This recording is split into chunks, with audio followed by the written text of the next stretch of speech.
हर महीने थोड़े से पैसों के लिए बस स्ट्रगल ही करता रह जाता हूं। जब दूर से अपनी लाइफ को देखता हूं तो लगता है कि सब कुछ सेट है, बट जैसे ही अपने बैंक बैलेंस की तरफ देखता हूं तो हमेशा खाली। ना कभी कुछ सेविंग कर पाता हूं, ना कभी कोई हॉलिडे प्लान कर पाता हूं। अगर ये सब आपके साथ भी होता है तो उसका मेन रीजन है आपका सिर्फ एक सैलरी के ऊपर डिपेंडेंट रहना, और सॉल्यूशन है सेकंड सैलरी कमाना। तो अगर आप कहीं पर जॉब करते हो, जॉबलेस हो, स्टूडेंट हो या किसी गवर्नमेंट एग्जाम की तैयारी कर रहे हो, तो दिन में 1 से 1.5 घंटा निकालकर थोड़ी सी मेहनत करके हर महीने अच्छी खासी सेकंड सैलरी अर्न कर सकते हो, जिससे आप कुछ सेविंग भी कर सकते हो और अपने हॉलीडेज या अपने लेजर को प्लान भी कर सकते हो। अब सेकंड सैलरी कमाने के लिए हमें करना क्या पड़ेगा, इसको समझ लेते हैं। सबसे पहले हम समझेंगे कि काम हमें क्या करना पड़ेगा और इस काम का लोग कितना चार्ज कर रहे हैं। फिर हम समझेंगे कि यह काम प्रैक्टिकली स्टेप बाय स्टेप कैसे होता है with a downloadable practice file. उसके बाद आपकी प्रैक्टिस के लिए मैं आपको एक होमवर्क भी देने वाला हूं, जिसको मैं खुद चेक भी करूंगा, और इस वीडियो के एंड में आपको बताऊंगा कि आपको 1500 रुपए तक का बोनस भी कैसे मिल सकता है।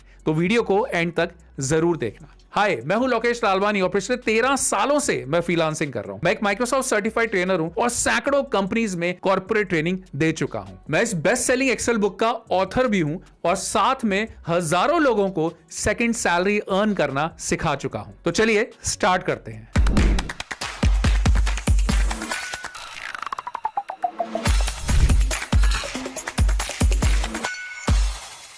अब सबसे पहले अगर मैं बात करूं कि ये काम एग्जैक्टली है क्या, तो ये बहुत ही इन डिमांड काम है, एवरग्रीन काम है, और काम है एक पीडीएफ को एक्सेल में कन्वर्ट करने का। अब ये एवरग्रीन क्यों है और इतना इन डिमांड क्यों है, उसका सबसे बड़ा रीजन है कि अगर आप किसी भी कंपनी की बात करें, चाहे वो छोटी सी छोटी कंपनी क्यों ना हो या बड़ी से बड़ी कंपनी क्यों ना हो, वो जनरली अपना डेटा जो मेंटेन करती है वो किसी और सॉफ्टवेयर में करती है या किसी और टूल में करती है। उनके जो खुद के क्लाइंट हैं वो भी ऐसा करते हैं, लेकिन अल्टीमेटली अगर उनको किसी भी तरह का डेटा का एनालिसिस करना होता है या कैलकुलेशन परफॉर्म करनी होती है, तो सबसे पहली चॉइस हर किसी की इस दुनिया में होती है माइक्रोसॉफ्ट एक्सेल। सबसे पहला जो स्टेप होता है उनको करने के लिए, उनको पीडीएफ को कन्वर्ट करना पड़ता है एक्सेल के अंदर, और उसके बाद ही वो डेटा का एनालिसिस या फर्दर कैलकुलेशन कर पाते हैं। सबसे बड़ा क्वेश्चन कि क्यों वो ये चीज खुद नहीं कर पाते, उसका सबसे बड़ा रीजन ये है कि जब भी आप किसी पीडीएफ को एक्सेल में कन्वर्ट करते हो तो उसकी सारी फॉर्मेटिंग हिल जाती है, और उस फॉर्मेटिंग को ठीक करने में ही कई घंटे लग जाते हैं। इसीलिए अक्सर क्लाइंट या कंपनीज ऐसे लोगों को ढूंढती है, आप जैसे एक्सेल एक्सपर्ट्स को ढूंढती है या फ्रीलांसर्स को ढूंढती है, जो कि ये काम बखूबी करना जानते हैं और थोड़े से टाइम में ये काम कर पाते हैं, जिसके ये क्लाइंट आपको अच्छा खासा पे करते हैं, जो आपकी बनती है सेकंड सैलरी। एग्जाम्पल के तौर पे अगर हम चलें fiverr.com के ऊपर, जो one of the top freelancing platform है। अब यहां पर आप देखिए, कोई चार्ज कर रहा है इस काम के 923 रुपए, कोई चार्ज कर रहा है 1845 रुपए, कोई चार्ज कर रहा है 3600 रुपए के आसपास, कोई चार्ज कर रहा है 2300 रुपए के आसपास, कोई चार्ज कर रहा है अगेन 1800 रुपए, कोई 462। तो जितने भी अमाउंट्स आप यहां पे देख रहे हो, ये गिग्स पॉपुलर गिग्स हैं, और जो भी अमाउंट आप यहां देख रहे हो ना, ये इनके बेसिक लेवल के पैकेज है। मतलब ये बोलते हैं थोड़ी सी फॉर्मेटिंग के हम इतना चार्ज करेंगे, लेकिन अगर ज्यादा फॉर्मेटिंग हो या नंबर ऑफ पेजेस ज्यादा हो या नंबर ऑफ पीडीएफ मल्टीपल हो, तो वो कितना चार्ज करते हैं। एग्जांपल के लिए हम ये वाला गिग ओपन करते हैं और समझते हैं कि ये किस हिसाब से कितना चार्ज कर रहे हैं। तो आप देखोगे बेसिक पैकेज में, जहां से 1 से लेके 8 पेजेस की पीडीएफ को कन्वर्ट करने में ये चार्ज करते हैं करीबन 923 रुपए, लेकिन स्टैंडर्ड पैकेज में 10 से 20 पेजेस की अगर बात करें तो ये अमाउंट ऑलमोस्ट डबल होकर 1845 हो जाता है, और प्रीमियम पैकेज में चार्ज करते हैं करीबन 3600 रुपए। और अगर आप बात करो कि इसमें डिमांड है या नहीं है, आपके लिए एक आई ओपनर यहां पर दिख रहा है। ये एक गिग, सिर्फ एक गिग, और वो भी सिर्फ एक प्लेटफॉर्म पे अकेला 2500 ऑर्डर कंप्लीट कर चुका है। मतलब अगर हम सोचें कि यार कोई पीडीएफ टू एक्सेल में कितना ही कमा लेगा, इस इंसान ने अभी तक लाखों की कमाई करी है as a second salary. And I am pretty much sure कि इनकी इनिशियली ये सेकंड सैलरी होती होगी, बट कहीं ना कहीं लोग धीरे धीरे करके मेन स्ट्रीम ये काम को बना लेते हैं। इस तरह से मल्टीपल गिग्स बनाते हैं जब वो मल्टीपल चीजें सीखते हैं एक्सेल के अंदर, आप समझ रहे हो, और उसको अपना फुल टाइम प्रोफेशन बना बनाते हैं और धीरे धीरे अपनी टीम्स क्रिएट करते हैं और अपनी एजेंसीज चलाते हैं। तो इस तरह से काम बढ़ता है, आगे आप बढ़ते हो और आपकी कहीं ना कहीं जो सेकंड सैलरी होती है वो आपकी प्राइमरी और मेजर सैलरी बनती चली जाती है। तो काम बहुत है। और सबसे बड़ी बात, ये कोई डेटा एंट्री का काम तो है नहीं,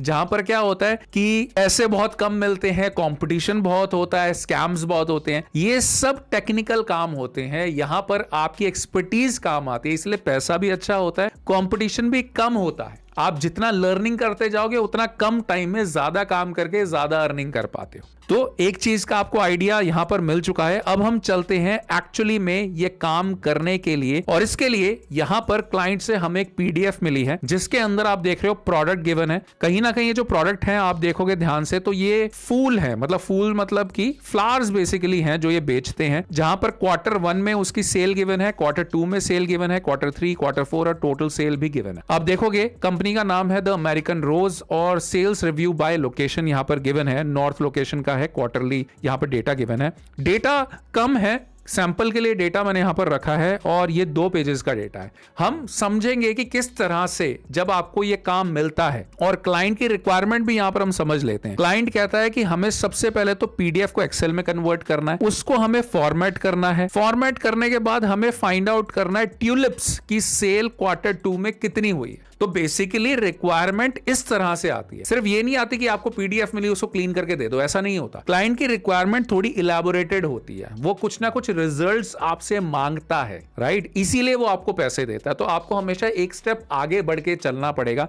एक स्टेप ज्यादा काम करके अपने क्लाइंट को देना है ताकि वो डिलाइटफुल फील करे। तो इसमें क्या है, पहले पीडीएफ को कन्वर्ट करना है एक्सेल के अंदर, एक्सेल में कन्वर्ट करने के बाद क्लीन भी करना है, फॉर्मेट भी करना है, और उसके बाद एक रिजल्ट निकालना है कि भाई अगर मान लो ये तो छोटा सा डेटा, अगर यही डेटा 10,000 रोज का होता तो भी ये काम ऐसे ही होता जैसे मैं आपको बताने वाला हूं कि ट्यूलिप्स की सेल कितनी हुई है अगर हम बात करें Q2 में। तो फाइनल रिजल्ट हमें उसको देना है और ये काम तो हम करेंगे ही, उसके बाद मैं आपको होमवर्क भी देने वाला हूं और होमवर्क को मैं खुद चेक भी करूंगा। कैसे करूंगा आगे बताता हूं, बट सबसे पहले देखते हैं कि ये काम कैसे होता है। काम करने से पहले 1-2 चीजें मैं आपको बता दूं। ये काम अगर आपने एक्सेल को कभी यूज नहीं किया तो भी प्रैक्टिकली स्टेप बाय स्टेप मैं बताने वाला हूं, आप समझ जाओगे डाउनलोडेबल फाइल के साथ। दूसरा, आप जनरली ये क्वेश्चन पूछते हो कि ये काम फोन से हो पाएगा या नहीं हो पाएगा। ये काम बिल्कुल फोन से हो पाएगा, तो कोई प्रॉब्लम वाली बात नहीं है। फोन में भी आजकल एक्सेल यूज होता है। अगर आपके पास लैपटॉप या कंप्यूटर नहीं है, खर्चा करने की इनिशियली जरूरत नहीं है, आप फोन का यूज करके भी ये काम कर सकते हो।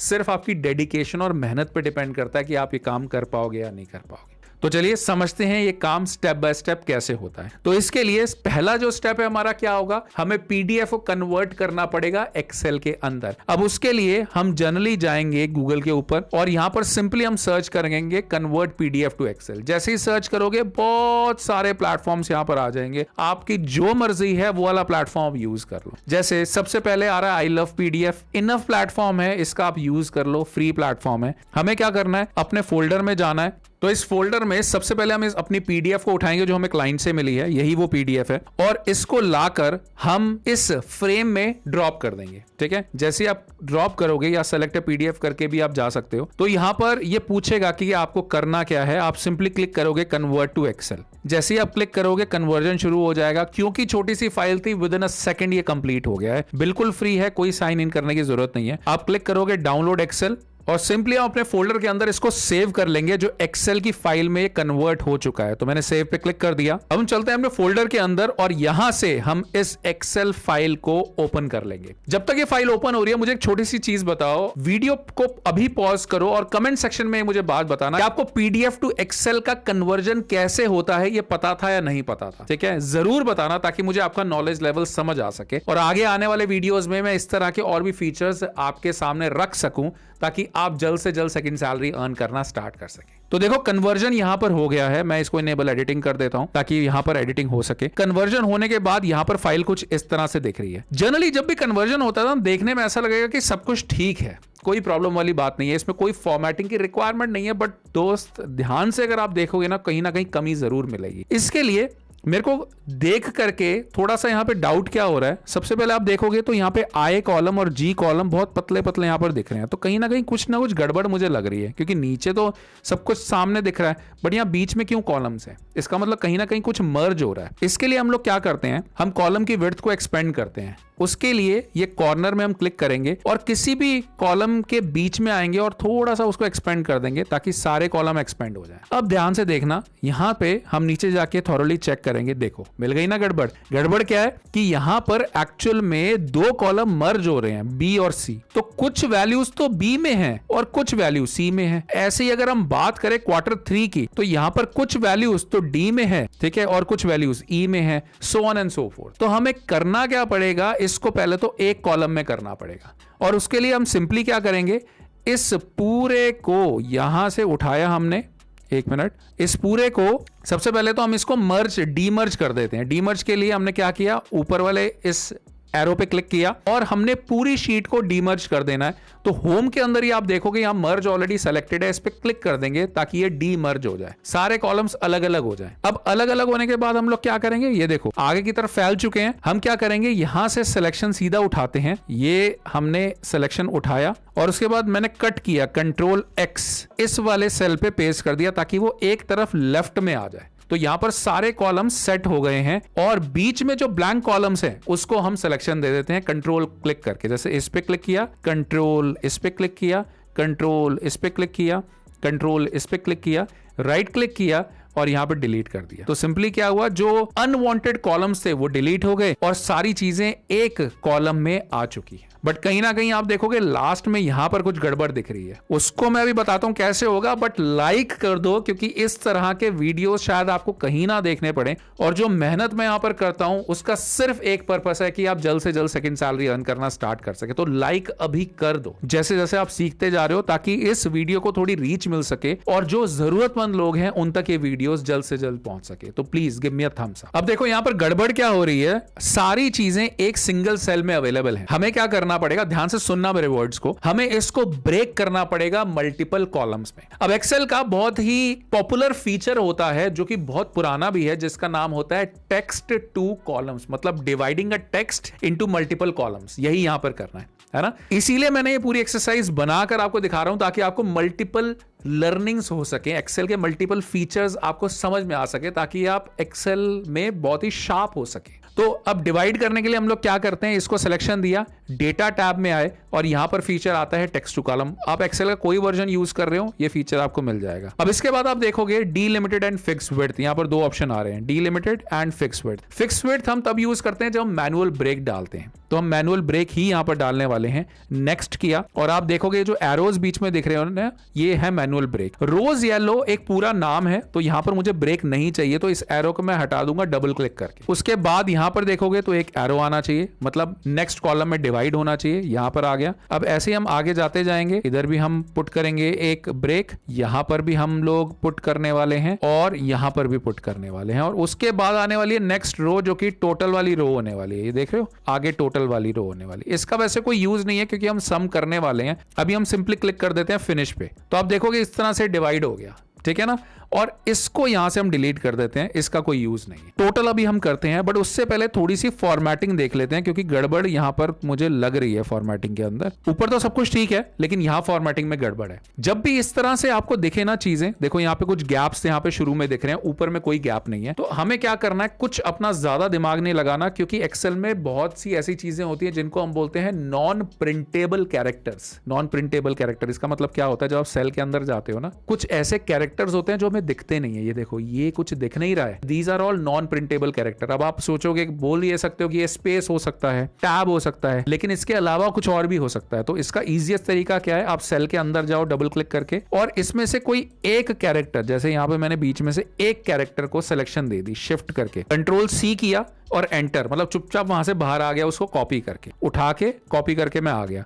उसके बाद यहां पर सिलेक्शन दे दी मैंने और अब हम क्या करेंगे, इस कैरेक्टर को पूरे इस रो में से रिप्लेस कर देंगे नथिंग से, मतलब गायब करवा देंगे। कैसे रिप्लेस करने का शॉर्टकट होता है Ctrl+H और यहां पे मैंने प्रेस किया फाइंड व्हाट में Ctrl+V, कैरेक्टर डाल दिया, रिप्लेस विद नथिंग, कुछ नहीं होना चाहिए, एंड रिप्लेस ऑल।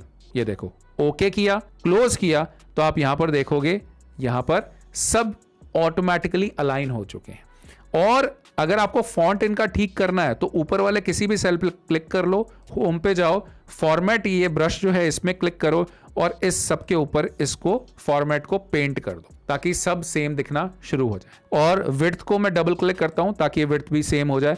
और इस तरह से हमारा डेटा जो है क्लीन हो चुका है। अभी ऊपर का भी साफ करते हैं, बट यहां तक चीजें क्लियर हो गई। अगर आप चाहो तो क्या कर सकते हो, सिर्फ ये देखने के लिए कि ये सारे नंबर्स हैं या नहीं है, तो जैसे ही आप सिलेक्शन दोगे ना, तो बॉटम राइट कॉर्नर में आपको दिखना शुरू हो जाएगा कि वो काउंट भी दिखा रहा है, ठीक है, सम भी दिखा रहा है, एवरेज भी दिखा रहा है, मतलब ये सब नंबर्स हैं, टेक्स्ट नहीं है। क्लियर हो गया ना? काफी चीजें सीखने को मिल रही है ना। लाइक कर दो, देखो लाइक नहीं किया तो बहुत इंपॉर्टेंट है, लाइक करते जाओ। जिसने नहीं किया गुरु दक्षिणा मुझे दे दो, जरूर लाइक करना, ठीक है। अच्छा, नेक्स्ट आता है इसके हेडर। तो हेडर के लिए हमने क्या किया, इसको सिलेक्शन दिया और हमने इसको मर्ज कर दिया ताकि सेंटर में आ जाए। इसको भी सिलेक्शन दिया, मर्ज कर दिया, और इसको नॉर्थ वाले को भी सिलेक्शन में दिया और इसको मर्ज कर दिया। क्लियर हो गया? तो इस तरह से यहां पर हो गए। अगर आप चाहो तो इसमें यहां पे बॉर्डर्स डाल सकते हो, सिलेक्शन के बाद ऑल बॉर्डर्स डाल दिया तो ऑल बॉर्डर आ गया। और फाइनली इसको पूरे को अगर हम सिलेक्शन दे दें तो यहां पर टोटल बॉर्डर भी हम यहां पे डाल सकते हैं। जैसे इनको सिलेक्शन देके हम जा सकते हैं अगेन ऑल बॉर्डर में, तो इस तरह से ग्रिड बन जाएगी, टेबल के फॉर्म में बन जाएगा बेसिकली। अब एक रो हमारी रह गई थी जो कि मैं ऑलमोस्ट अभी भूल ही गया था, विच इज टोटल रो। तो टोटल यहां पे लिखते हैं और यहां पर हम कर देंगे सम, इक्वल टू सम इजीली कर सकते हैं।